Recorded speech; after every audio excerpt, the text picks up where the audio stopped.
Good morning, ladies and gentlemen. In today's video, I am going to be discussing last night's game between the Miami Heat and the Milwaukee Bucks. However, before I get too far into it, I want to remind you all to leave a like and subscribe. I've been appreciating all the support that I've been receiving lately, and I hope to see that continue. Now, without further ado, let's talk about the game.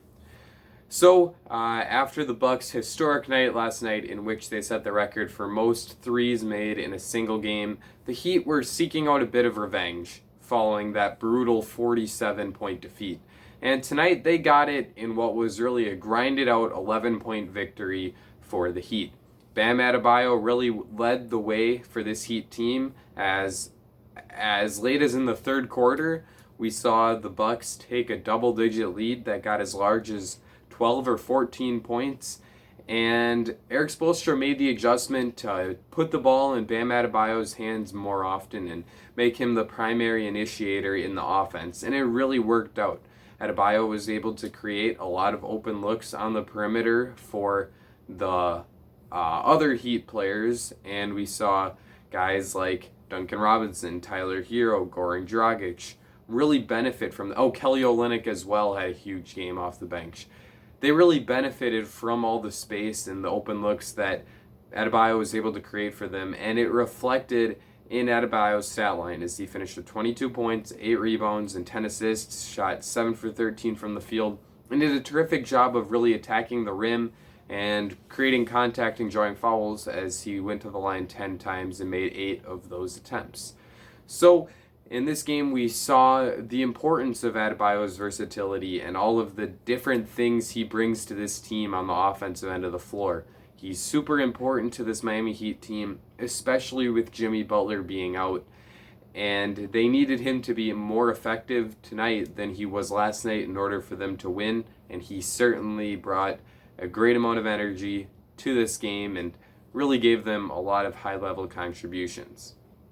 Tyler Herro also had a pretty good game for the Heat. Finished with 21 points and a whopping 15 rebounds. I've talked about this before, especially during the playoffs last year. I talked about it quite a bit. As we saw Tyler Herro post a game or two where he had double-digit rebounding efforts.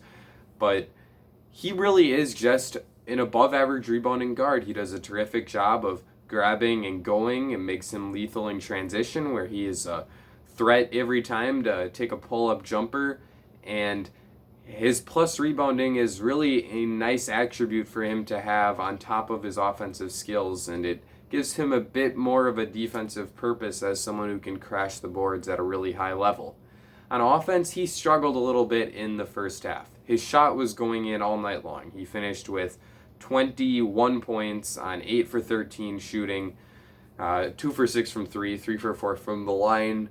But he did have 4 turnovers, and a large part of that was that the Heat were asking him to do a bit too much as a primary ball handler in the first half.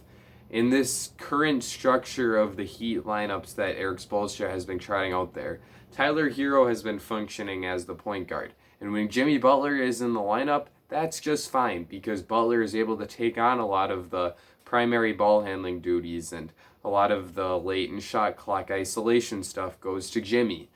And while I do believe that at some point in his career, Herro is going to be able to attack isolations and become a better isolation scorer, at this point he's not quite there, and he's most effective as a pick and roll ball handler.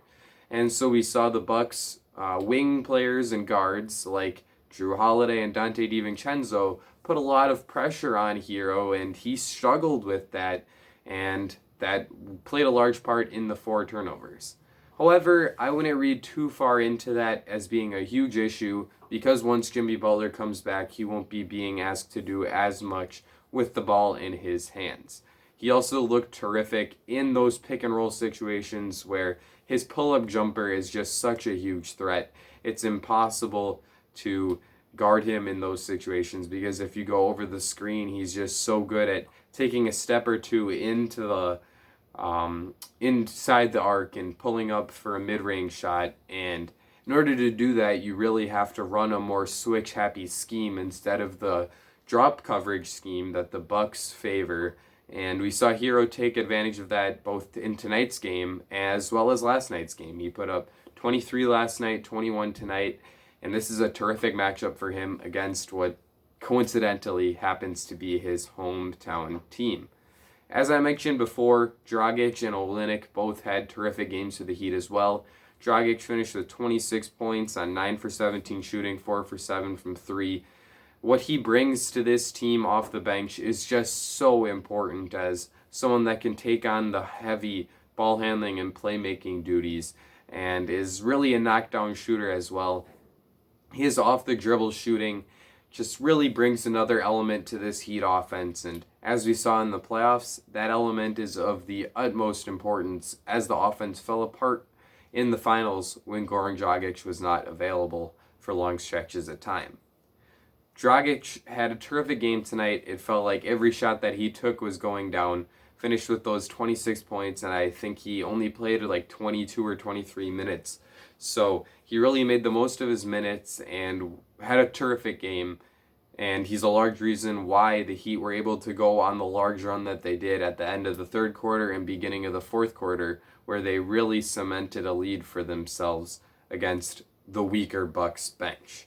Olynyk also had a great game off the bench where he had 15 points and 8 rebounds, 5 for 10 from the field, 3 for 7 from 3, against a Bucks team that really doesn't have a backup center. They're playing Bobby Portis and Thanasis Antetokounmpo, and tonight he registered and did not play, but in the past games it's been DJ Wilson playing those backup big man minutes, and those guys just are not able to play at the same level as someone like Kelly Olynyk.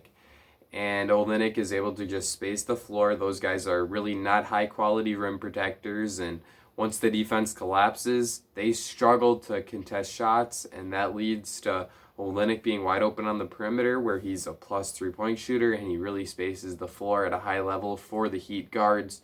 So we saw him take advantage of the open looks that he was receiving and piled up a really nice game for this team off the bench. I have never understood why Eric Spoelstra would ever play Myers Leonard over Olynyk, because I just think that Olynyk is a better player overall. He's a similar level shooter and he's able to bring a lot more than Leonard on the defensive end of the floor due to his somewhat versatile and mobile defensive game where he's able to switch onto wings and guards on occasion. So Olynyk is a guy who I really think can be impactful for this Heat team, and he really makes their bench quite a bit better. Giannis Antetokounmpo was one of the few Bucks who struggled in the game 2 nights ago where they set the NBA record for threes made.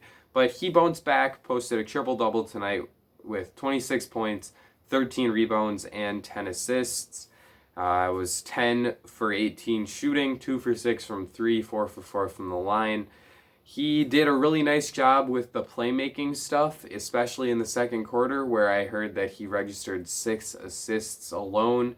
And he did a great job of collapsing the defense and making the right read. I still think that he needs to develop his post game, as he's not really able to take advantage of mismatches at the high level that he needs to be able to, because he doesn't have too many moves down there. It's mainly just that turnaround fadeaway jumper that he likes. But still, terrific game from Giannis. You just like to see a bit more versatility in his finishes inside.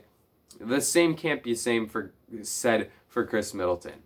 I was really hyping him up in my video after last night's game, and yeah, he came back to earth tonight. I said that he has been playing at a superstar level so far this year, and that kind of fell apart.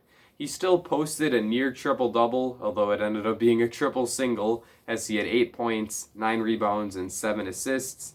But he really struggled from the field, was a mere 3 for 15 and 0 for 4 from 3.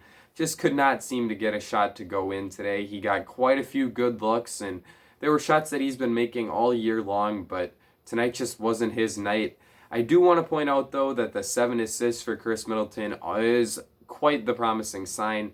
I don't really like Chris Webber as an NBA analyst, but every time he's called a game for the Bucks so far this year, he has mentioned that he has high expectations for Chris Middleton and that he thinks that he should be the leading playmaker for this Bucks team this year. And I genuinely agree with Chris on this take.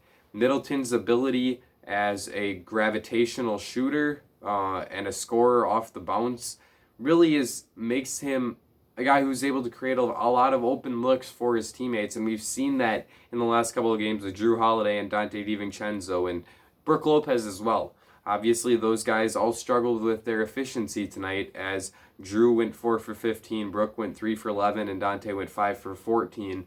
But they were good looks. They just weren't going down, and Chris Middleton played a large part in creating those open looks because of how much opposing defenses have to account for his scoring capabilities. Overall, my takeaway from the Bucks is that they just could not get a shot to go in tonight.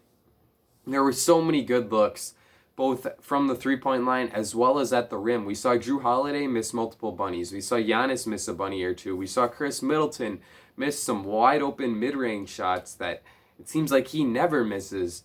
So if you're a Bucks fan, I don't think that this can be too demoralizing of a loss for you. You're coming off the high of that NBA record night last night, and this was still a solid effort. I get it. It stings a little bit that it was a very winnable game, and you ended up blowing it in the second half. But there were some really good signs tonight from Giannis, as well as from Pat Connaughton, who I get Buck fans love to hate. But he looked really good shooting the ball tonight, went 4 for 6 from 3, and if we can see Pat shoot it at a high level, it gives the Bucks another option off the bench where they are really lacking in players that you can trust. It's pretty much DJ Augustine, and that's it. Like, Bobby Portis is okay. Thanasis played pretty well tonight in the first half, at least. He struggled a bit in the second half, but do you really trust him in a playoff game? DJ Wilson, Jordan Nora and Sam Merrill are just rookies. Bryn Forbes is pretty one-dimensional, just a shooter, pretty much, not great defensively. Torrey Craig can't shoot, although he's terrific defensively. Like, this Bucks team doesn't have too many options off the bench, and Pat is someone that can really help them out in that aspect. So overall, those are really my takeaways. Really big game for the Heat. They needed to win this one and really restore some semblance of credibility following that disgusting loss that they suffered at the hands of the Bucks last night. And this is a pretty solid bounce back for the team. Let me know what you thought of this game in the comments section down below. Leave a like and subscribe if you enjoyed. I think I've covered everything that I needed to, so that's going to be it for me. Ladies and gentlemen, I'll see you all again very soon.